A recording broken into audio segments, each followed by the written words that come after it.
Elecciones en México y Estados Unidos, conflictos en diversas partes del mundo, renegociación del Tratado de Libre Comercio. Vivimos sin duda una etapa de continuos riesgos globales que indiscutiblemente impactarán en los mercados.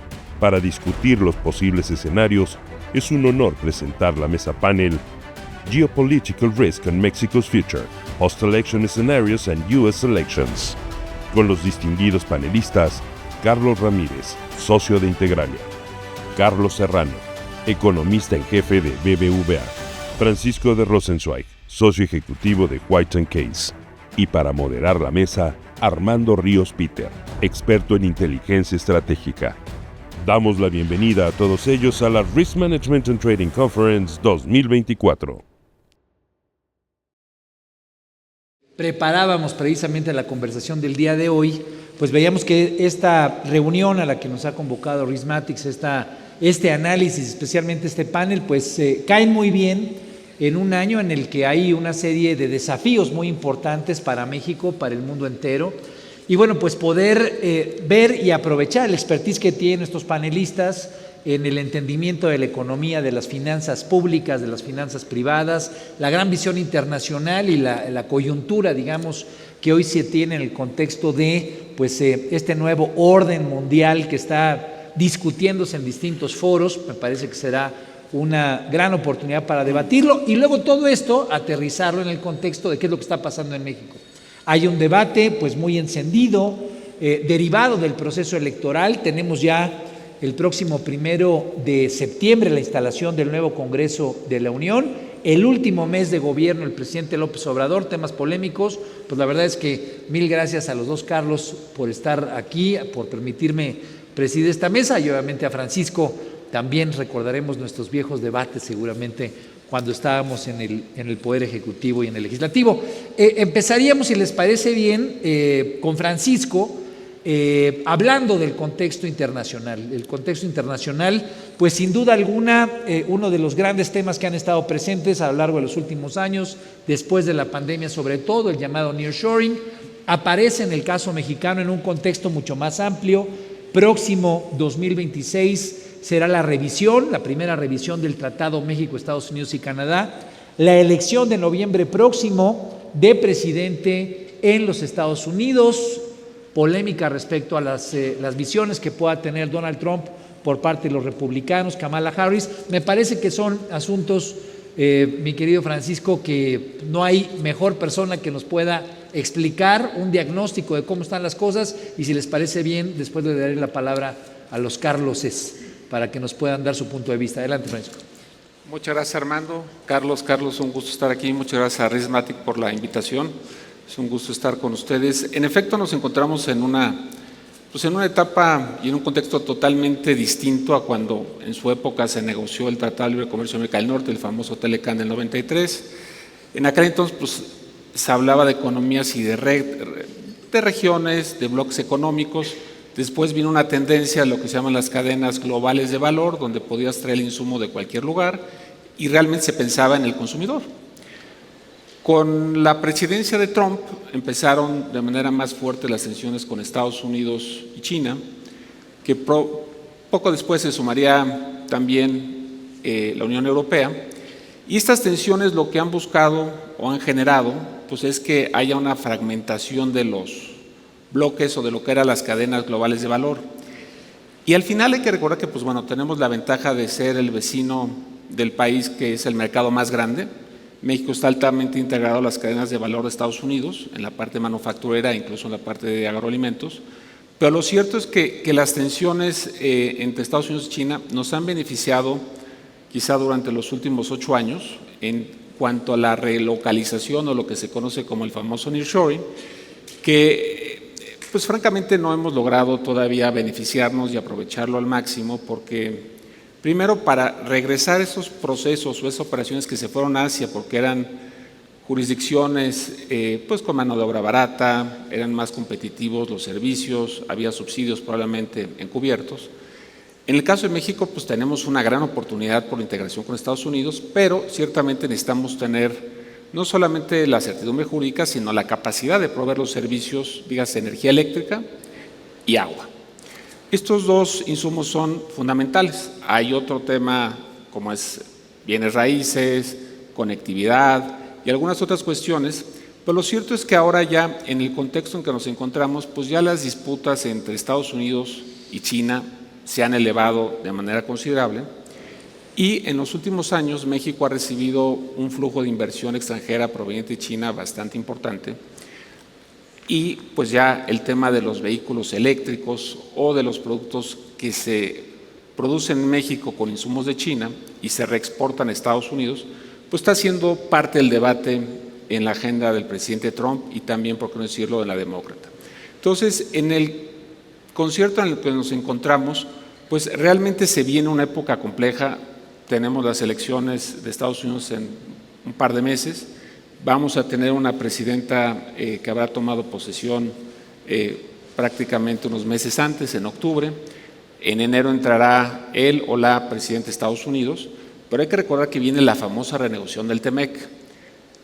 La cláusula del TEMEC establece que cada 6 años se revisará el tratado y eso será el 1 de julio de 2026, estaríamos ya en el 6º aniversario del TEMEC.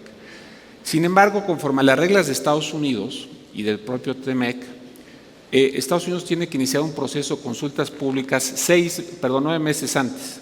Es decir, el proceso de renegociación del TEMEC o de revisión, como se le quiera llamar, va a empezar en noviembre del 2025, es decir, prácticamente un año después de la presidenta Sheinbaum y unos cuantos meses, 10 meses después del nuevo mandatario o mandataria de Estados Unidos. Y esto pues sin duda va a ser un gran reto porque al final hay que recordar que durante 25 años con el Telecan no hubo una sola modificación, no hubo enmiendas al tratado y de alguna manera pues eso fue parte de lo que probablemente haya suscitado una renegociación del tratado y que llegáramos a un TEMEC. Ahora, ¿qué puede suceder en este proceso? Bueno, pues está el proceso de consultas públicas que la Oficina de Representación Comercial de Estados Unidos tendrá que iniciar a finales del 25. En el caso mexicano hay diferentes actores, sector público, sector privado, asociaciones que están ya empezando a trabajar para prepararse y naturalmente no buscamos, ni como mexicanos, queremos una renegociación, pero sin duda pues es una oportunidad para las otras dos partes. En el caso de Canadá tiene algunos irritantes comerciales con Estados Unidos, como es el tema de la madera. En el caso de México pues tenemos temas como energía, agroalimentos. Entonces tenemos que ser muy cuidadosos en cómo vamos preparando y pavimentando esta carretera para llegar pues en las mejores condiciones. Si bien las autoridades actuales y las futuras en México han dicho que van a buscar que las modificaciones sean las menores posibles, lo cual pues yo lo celebro, pues también es cierto que si no hay una conformidad por parte de las 3 partes que forman parte del TEMEC, a más tardar el último de junio del 2026, entonces para la parte que no exprese esa conformidad, la vigencia será anual durante los siguientes 10 años. Eso no quiere decir que no se pueda acordar algo en ese periodo de 10 años y se pueda reiniciar un nuevo término. Sin embargo, pues te van a tener pues presionado con que año con año pueda haber algún tipo de consideración. Eso aunado a que la cláusula de denuncia, como estaba en el Tratado de Libre Comercio de América del Norte, pues se mantiene, ¿no? Entonces, por el lado positivo tenemos un mecanismo de revisión para el 6º aniversario del TEMEC. Sin embargo, pues todo lo que se vaya acumulando en este periodo de 6 años, pues los diferentes países lo utilizaremos para buscar negociar mayores preferencias comerciales o movimiento de personas, inversión o cuestiones que al sector privado que represente cada una de las 3 partes puedan como tal estar solicitando que se incorporen remedios comerciales o se fortalezcan las disposiciones que están en el TEMEC. Oh, sin duda alguna, el reto es importante en los distintos términos que está planteando. Retomando el último que dice Francisco Carlos Serrano, ¿tienen ustedes alguna, digamos, alguna revisión de qué podría impactar más si gana Kamala, si gana Trump? A final de cuentas siempre es una pregunta que está presente en los foros. Trump es muy vocal en contra de México, no necesariamente terminó siendo tan contundente como lo decía en campaña. ¿Ustedes tienen alguna previsión que haga pensar que a México le puede ir mejor o peor con uno o con otro candidato o candidata que ganara? Como Armando, primero diría, es para mí un honor estar con 3 panelistas a quienes respeto enormemente. Respecto a lo que puede ocurrir tras la elección y los retos que enfrenta México, independientemente de quién gane, y ahora les puedo dar una visión de qué es lo que podría ocurrir con cada candidato. Yo diría, primero, coincido plenamente con lo que ha dicho Francisco. Tenemos hoy un mundo más proteccionista. En Estados Unidos, gane quien gane, vamos a ver un ánimo más proteccionista al que estábamos acostumbrados. Aquel partido republicano que impulsó el Tratado de Libre Comercio a final de los 80 y que impulsaba el libre comercio en el mundo, pues ha desaparecido. Entonces, primer punto, creo que hay que prepararnos para un Estados Unidos más proteccionista, gane quien gane. Creo que eso es desafortunado para el mundo. El libre comercio trae más prosperidad, trae especialización, y creo que México debería intentar, en la medida de lo posible, seguir peleando porque existan mecanismos multilaterales de comercio. Habría que defender a la OMC. Entonces me parece que eso debería ser una agenda de mediano plazo. Dicho lo anterior, en este contexto, pues claramente se están perfilando bloques comerciales, y México ahí tiene una oportunidad de atraer inversión de la que está perdiendo China. México tiene también oportunidad de ganar cuota de mercado en Estados Unidos, y creo que de cara a ese reto, en la siguiente administración en México habría que hacer algunos cambios de estrategia, ¿no? Ya lo comentaba Francisco, me parece que la razón fundamental por la cual México no ha sido capaz de atraer más inversión de la que pierde China es por la política energética que se ha seguido, que es una política energética que no logra garantizar a las empresas que estén pensando venir al país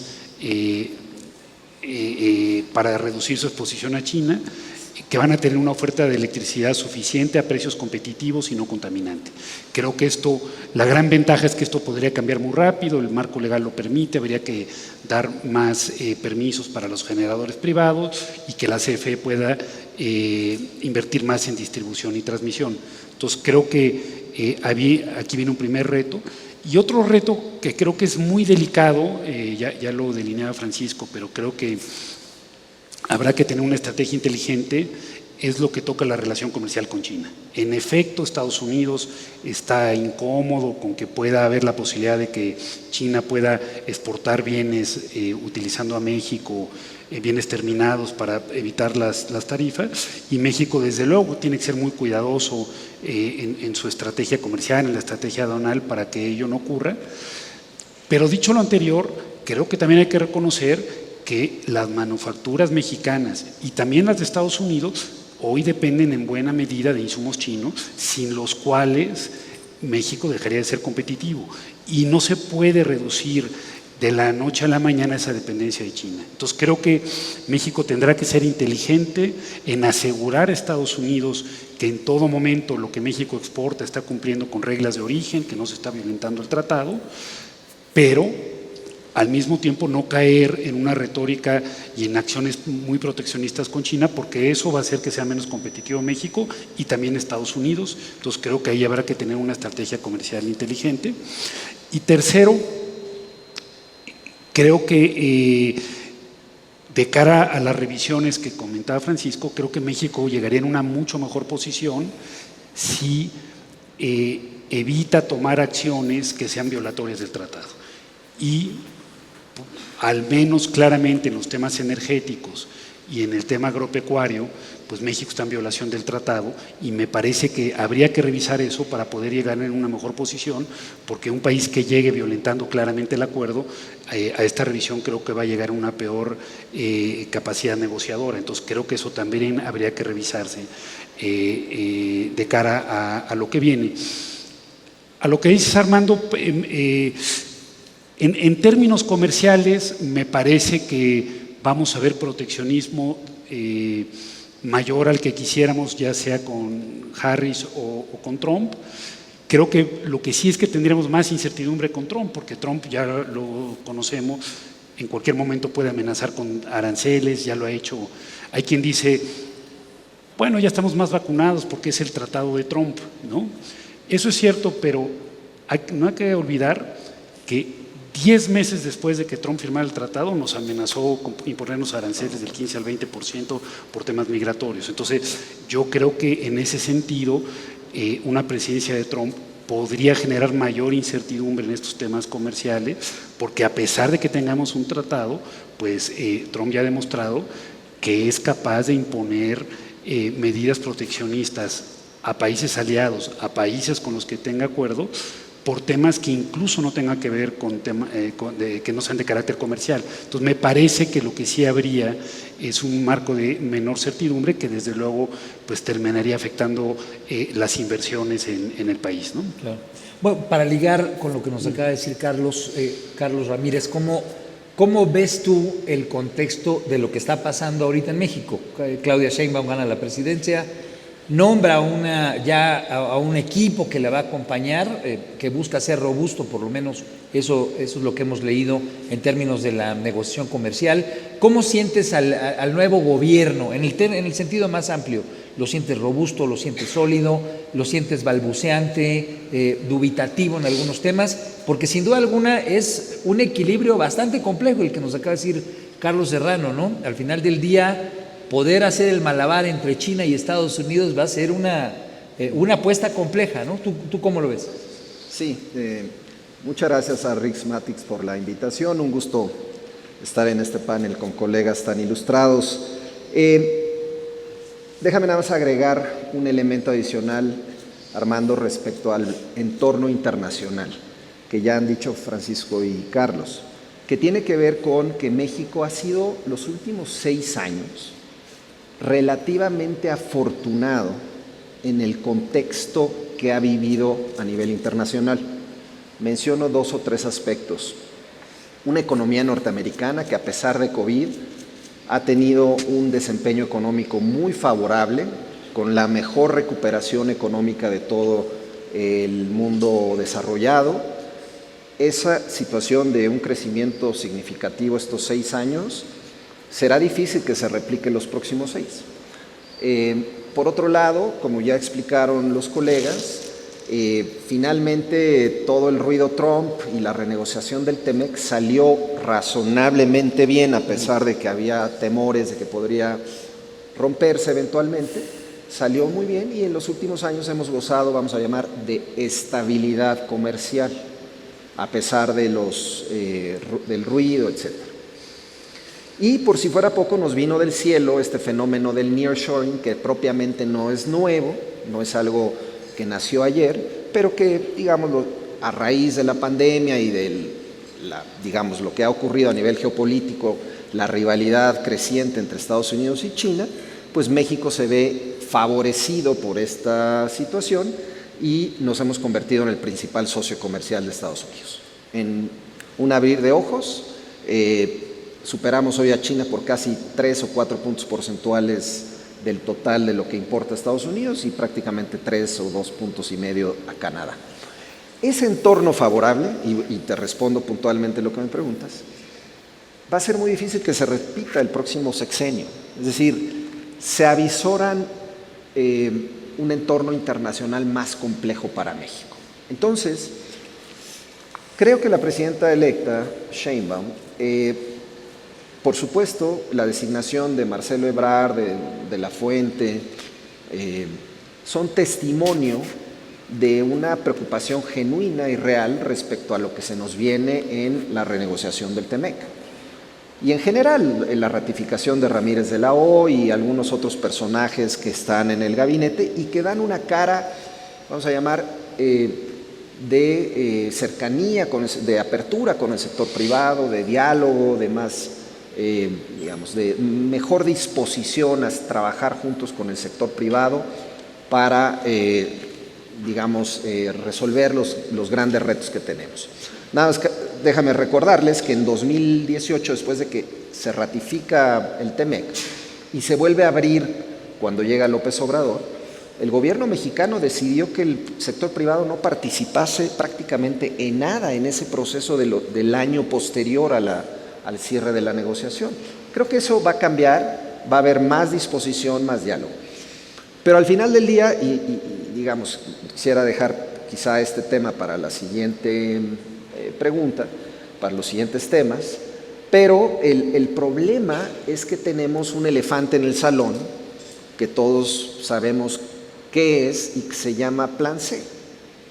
Y las 18 reformas constitucionales están, digamos, ya dictaminadas, 15 por dictaminarse la 16ª en estos próximos días, van a llegar al 1 de septiembre, con probabilidades de ser aprobadas las 18 en el mes de septiembre mismo.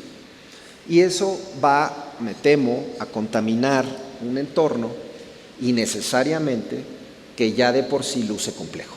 Entonces, digamos, lo que ocurre, y bueno, y por supuesto con el fantasma de Donald Trump, afortunadamente creo que para México yo soy más de la visión de que Donald Trump sí sería mucho más negativo que Kamala Harris, y en ese tenor es buena noticia que se hayan equilibrado en estos momentos las condiciones políticas de ambos, y en estos momentos quizás sea un volado la elección, pero el riesgo Trump está latente y tenemos que prepararnos pues tomando medidas en la dirección correcta para llegar en la mejor posición posible.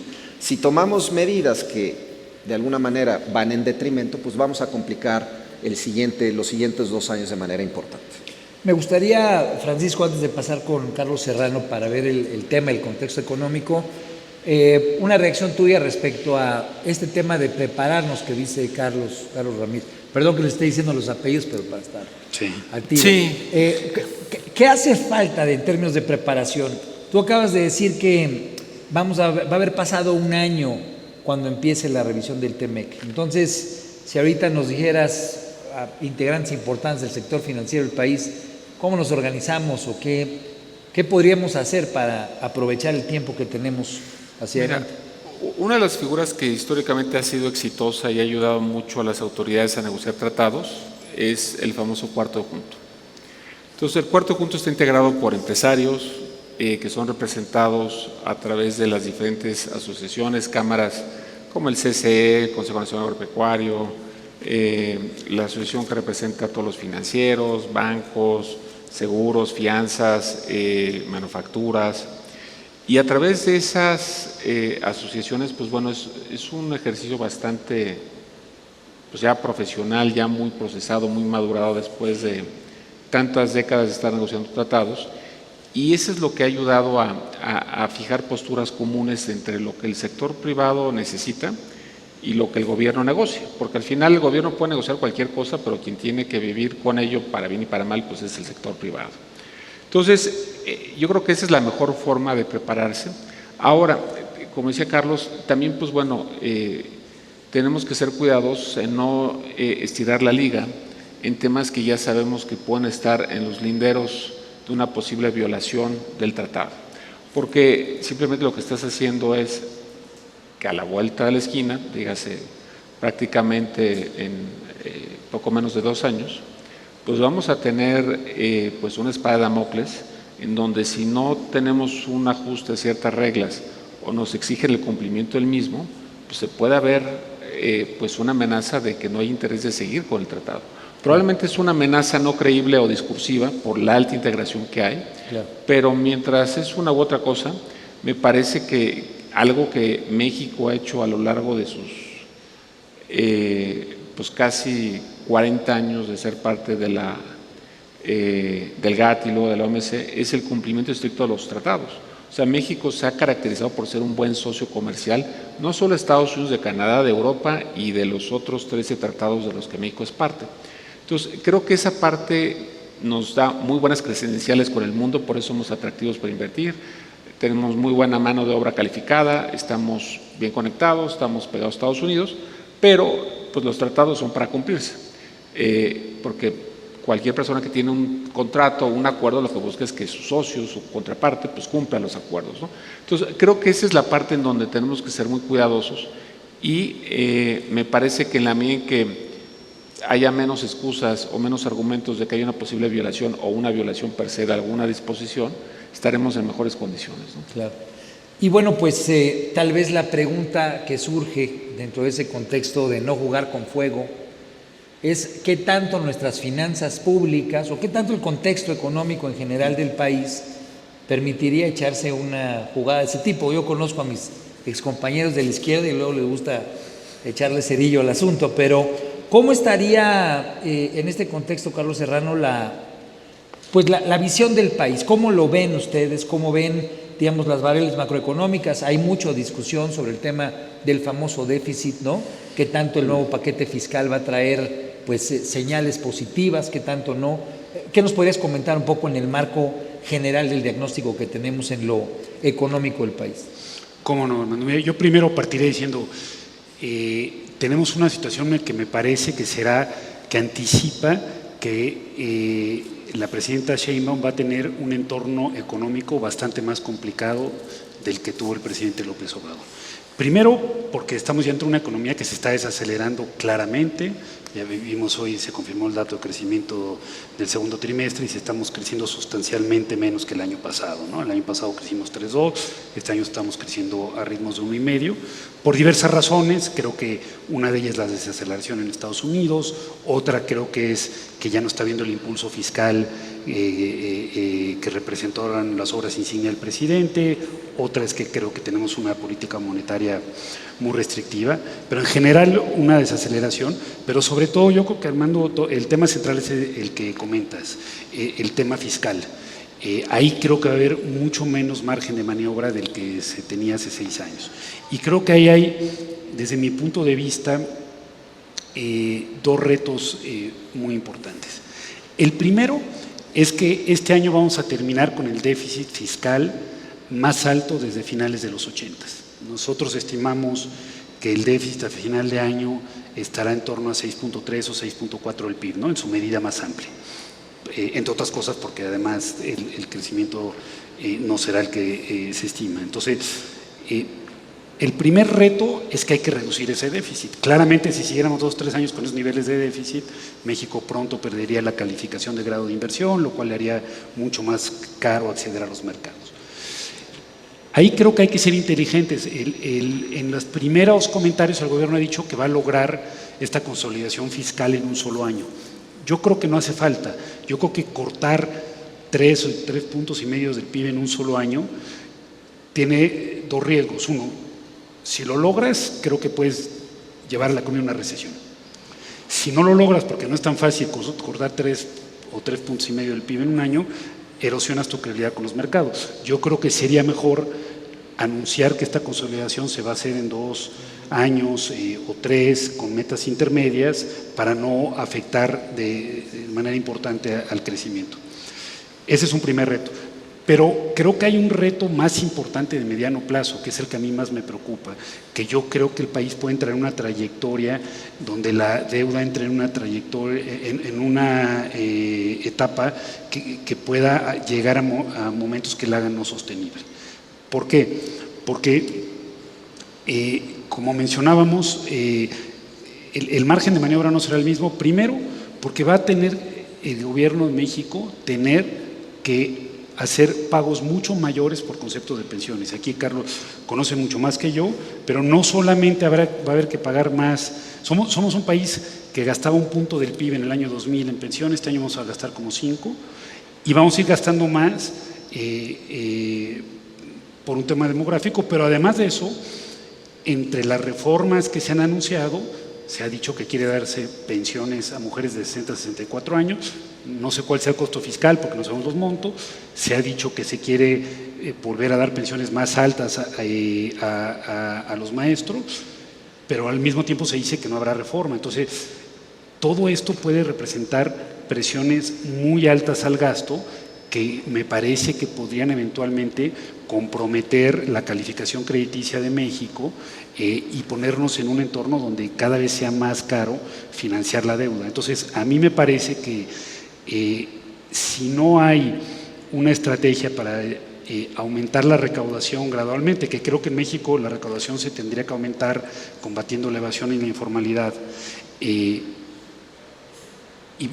donde haya una estrategia clara para, si se hacen estas reformas de pensiones, cómo fondearlas, creo que a mediano plazo México puede estar en una situación fiscal muy comprometida y sobre todo creo que gran riesgo fiscal que tiene el país es Pemex. Pemex es una empresa pues, a la que cada vez hay que dar más recursos. Por primera vez la renta petrolera fue negativa. ¿Qué quiere decir esto? Por primera vez el año pasado el gobierno le dio más a Pemex que lo que Pemex le aportó a las finanzas públicas. Si no hay un cambio en el modelo de negocio de Pemex, me parece que esto también seguirá erosionando las finanzas públicas y eso que estamos en un entorno de precios benignos, ¿no? Si llegara a haber una caída importante de los precios del petróleo, esto sería peor. Entonces, por lo tanto, pues yo creo, Armando, que esta es una administración que va a enfrentar unos retos fiscales muy importantes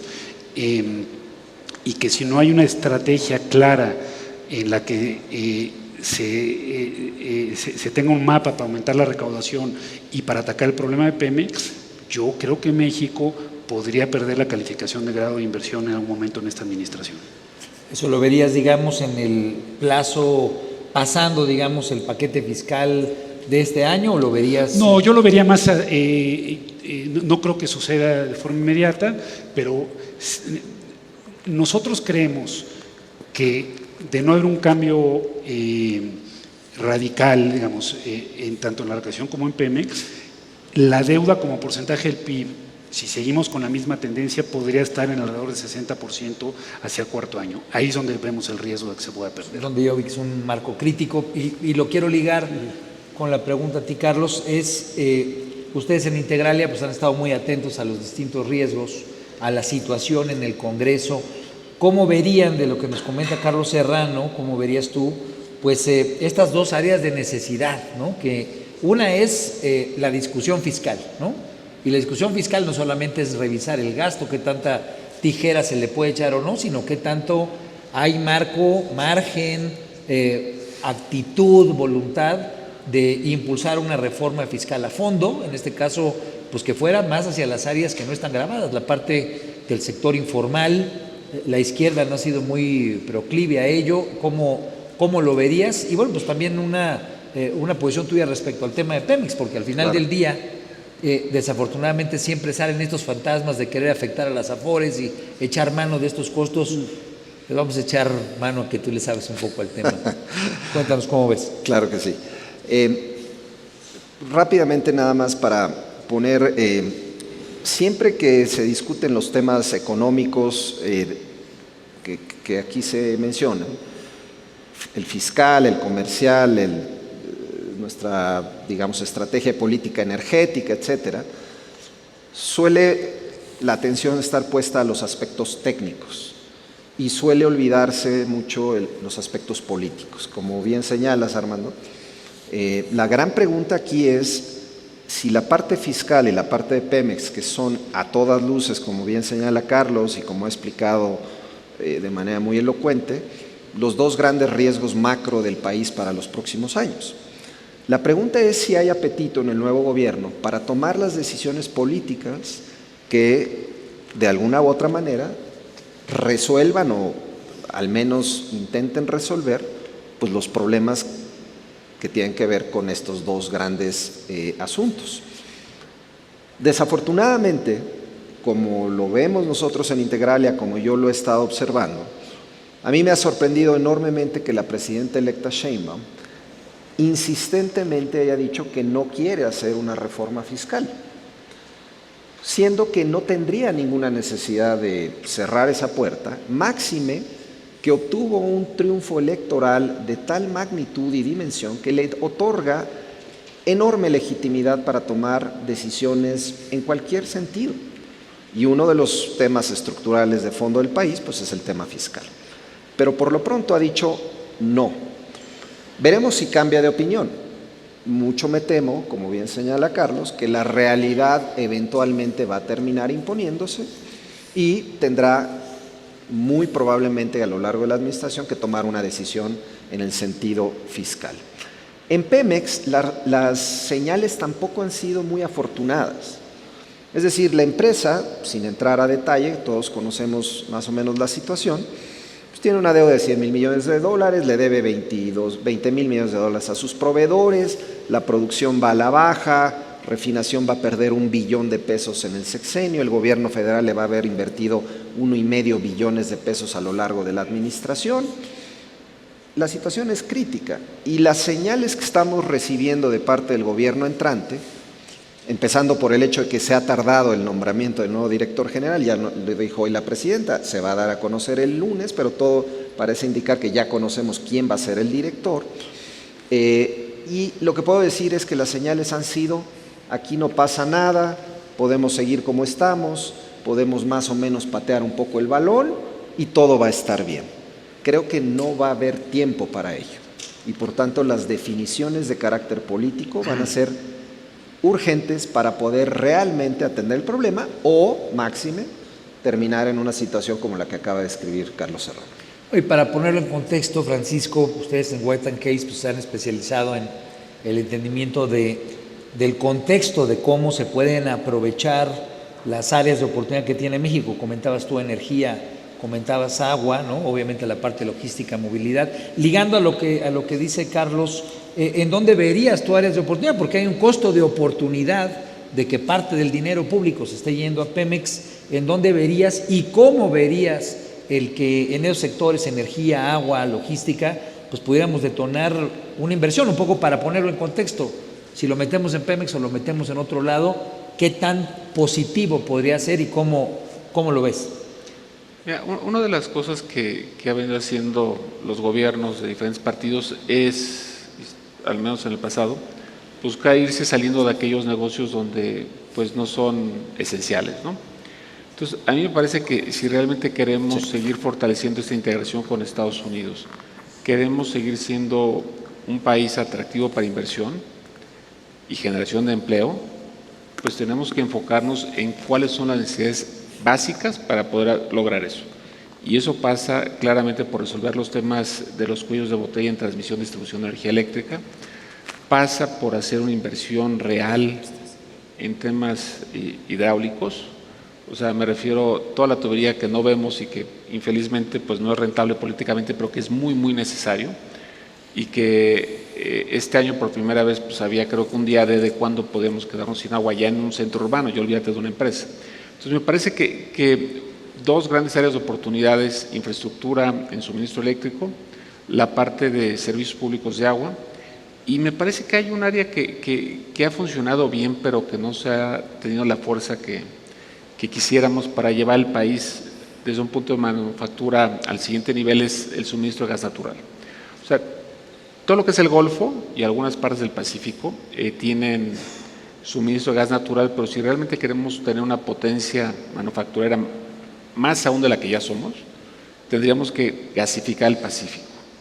Y cuando digo potencia manufacturera, no es poca cosa. México exporta más manufactura que toda Latinoamérica junta. O sea, lo repito, exportamos más como país que toda Latinoamérica junto, incluido Brasil, Argentina, Chile, Colombia, todos. Entonces, eso te habla de la fortaleza de la potencia manufacturera. Pero, pues no hemos podido capitalizar el fenómeno del nearshoring, no hemos podido seguir creciendo en la parte manufacturera porque no hay suministro de gas natural en algunos casos y en otros temas tan sencillos como el tema del suministro eléctrico, en donde hay una cantidad de data centers y de parques industriales en el Bajío, en Ciudad Juárez, en lo que es el noreste del país, que tampoco lo tienen. Entonces creo que una gran área de oportunidad para hacer la diferencia es invertir en transmisión. Sí, buscar mejores condiciones donde cada peso sea más rentable, cada dólar por peso gastado. Lo sumaría, Carlos, para hacer de manera integral como acordamos. Estamos en una serie de oportunidades, retos sin duda alguna. ¿Cómo ves el contexto político? O sea, y sé que hay un chorro de cosas que están pendientes, no solamente las 18 del Plan C, sino las que se acumulen a lo largo del tiempo. Primero, tu punto de vista de este redimensionamiento de las fuerzas políticas, y no solamente la coyuntura, sino en el mediano plazo, ¿cómo la ves desenvolviéndose, construyéndose? Sin duda alguna, el tema del Poder Judicial es relevante. Ahorita le voy a preguntar a Carlos Serrano cuáles son las previsiones que tiene, pero ¿cómo ves tú en este momento la política afectando el contexto económico o ayudándole al contexto económico para que se desenvuelva, para enfrentar los retos y los desafíos, las oportunidades que tenemos? De corto plazo, Armando, el país tiene enormes oportunidades. Tiene lo que ya mencionó Francisco, grandes necesidades en infraestructura, en energía, en agua, en gas, que pueden convertirse en grandes oportunidades de crecimiento económico. Los cuellos de botella pueden traducirse en oportunidades. Y tenemos el fenómeno del nearshoring. México está en el mapa mundial, tenemos la integración con Estados Unidos, tenemos un nuevo gobierno que parece mostrar una cara más amable hacia el sector privado y una gran oportunidad, digamos, de fortalecer nuestro crecimiento económico hacia adelante. Sin embargo, de corto plazo, y respondiendo puntualmente a tu pregunta, hay dos elementos importantes en la política que parecen estar entorpeciendo las oportunidades que tenemos en lo económico. En el corto plazo, pues el resultado electoral, que ciertamente sorprendió a muchos, si no es que a todos, respecto a un triunfo abrumador, terminó resultando en una mayoría constitucional en el Congreso para una fuerza política que le da la oportunidad de rehacer por completo la Constitución. Y por tanto el plan C, que había estado un tanto abandonado, nadie le ponía mucha atención, revivió de pronto. Y de corto plazo es relevante porque ese plan C se trata de prácticamente de una nueva Constitución en esencia, y de facto, si se aprueba en su mayor parte, estaríamos frente a un nuevo régimen político. Es decir, el régimen político de los contrapesos, el régimen político democrático de contrapesos, creo que terminaríamos despidiéndonos de él para pasar a un nuevo régimen, llamémosle, de un partido hegemónico, con pocos contrapesos y ciertamente con mucho más discrecionalidad a la hora de ejercer el poder. De mediano plazo, ese nuevo régimen político, digamos, creo que en esencia, si no se maneja con prudencia, con cuidado, puede lesionar, y me temo que es un poco el escenario que ahorita se vislumbra, a pesar de las oportunidades, puede lesionar el crecimiento económico de mediano y largo plazo del país. Porque algo que ha quedado claro en nuestra historia, Armando, con esto termino, es que el crecimiento económico no puede estar desapegado o disasociado de un entorno democrático de contrapesos y de rendición de cuentas. Es decir, los modelos que existen en el mundo de autoritarismo con crecimiento son muy pocos y muy puntuales. Creo que México experimentó durante décadas con un modelo de partido hegemónico con poca democracia y los resultados no fueron económicamente afortunados. Entonces, querer llegar a eso nuevamente es donde me parece que no es bueno, digamos, para el entorno de negocios de mediano plazo y para el crecimiento económico. Ahora, en ese contexto, ya se nos está acabando el tiempo, pero el escenario político va a ser muy grande, tal vez lo seguiremos debatiendo aquí en Rismatics, pero puntualmente el asunto del Poder Judicial, que el que está más presente. Me gustaría oír dos reacciones, una de parte tuya, Carlos, respecto a cómo crees que puede impactar en lo económico-financiero, ¿no? Al final del día puede ser que tenga un costo de tracto sucesivo, no sé cómo lo verás tú. ¿Y cómo verías tú, Francisco, el costo en términos de nuestra relación con los socios comerciales? Al final del día hay mucho que se está leyendo al respecto, si esto puede afectar el tratado, en fin. Les pediría una reacción sobre lo que nos ¿Cómo no? Carlos. Yo comenzaría diciendo, en efecto, como dice Carlos, todo indica que Morena y sus aliados van a tener la mayoría constitucional, pero creo que no hay que dejar de decirlo, no porque se lo dieran los votantes. Los votantes no le dieron esa mayoría constitucional, y tanto una interpretación literal de la Constitución o una interpretación del espíritu de la Constitución no debiesen tener esa mayoría calificada, y creo que todos los ciudadanos, incluso aquellos partidarios de Morena, se deberán de preguntar si queremos tener un país donde con 54% del voto un partido tenga 74 de los escaños, y no solo eso, si progresa la propuesta del presidente López Obrador, un partido con el 54% de los votos tendría 88% de los escaños. Y la democracia a mí me parece que significa salvaguardar los derechos de las minorías, y en ese sentido creo que vamos a una regresión. Yendo al tema económico y en particular lo que me preguntas, Armando, de la reforma del sistema judicial, yo diría, creo que tendría dos afectaciones negativas. La primera es que ya hablábamos de todo las restricciones fiscales, bueno, creo que serían mayores. Cuando los mercados sabían bien que iba a ganar Sheinbaum la elección, eso estaba descontado. La propia noche de la elección, cuando empiezan a llegar encuestas de salida que indicaban que iba a ganar fácilmente, no había pasado nada con el tipo de cambio. Cuando se confirma la posibilidad de que puedan tener esa mayoría calificada, otra vez que no les dieron los votantes, pero que pueden obtener, ahí es cuando empieza a haber un deterioro del tipo de cambio, pero hay una variable que creo que tenemos que hacer más caso, que son las tasas. El diferencial de tasas entre México y Estados Unidos aumentó en 100 puntos básicos los primeros días, es decir, aumentó la percepción de riesgo país. Después se ha corregido algo porque hay cierta expectativa de que se pueda suavizar la reforma, pero si pasa la reforma como está, podemos sacar un equilibrio donde las tasas de México sean 100 o 150 puntos básicos mayores con respecto a Estados Unidos de lo que había antes de la elección. 100 puntos básicos significa un punto más del PIB en servicio a la deuda. Es decir, solamente esa reforma judicial le quitaría un enorme grado de maniobra fiscal a un gobierno que de por sí lo va a tener restrictivo. Y segundo efecto, me parece que lo que veríamos es un entorno de menor inversión, en lo que los inversionistas aprenden a navegar por las nuevas aguas de un nuevo sistema judicial, pues la inversión va a caer porque van a ser más cautos. Y yo quisiera hacer una anotación, porque estoy en total acuerdo con Carlos. Hay quien dice, bueno, no hay que preocuparnos tanto, quizá este Poder Judicial lo quieren como una herramienta de control político, pero no para ir contra los intereses del sector privado, etc. Y puede ser que sea cierto, y puedo creer que la presidenta electa sí lo piense, pero el tema es que quitar los contrapesos y concentrar hacia el poder político no termina bien. En la historia del mundo eso no termina bien. Las tentaciones para usar mal el poder político acaban erosionando también el tema económico.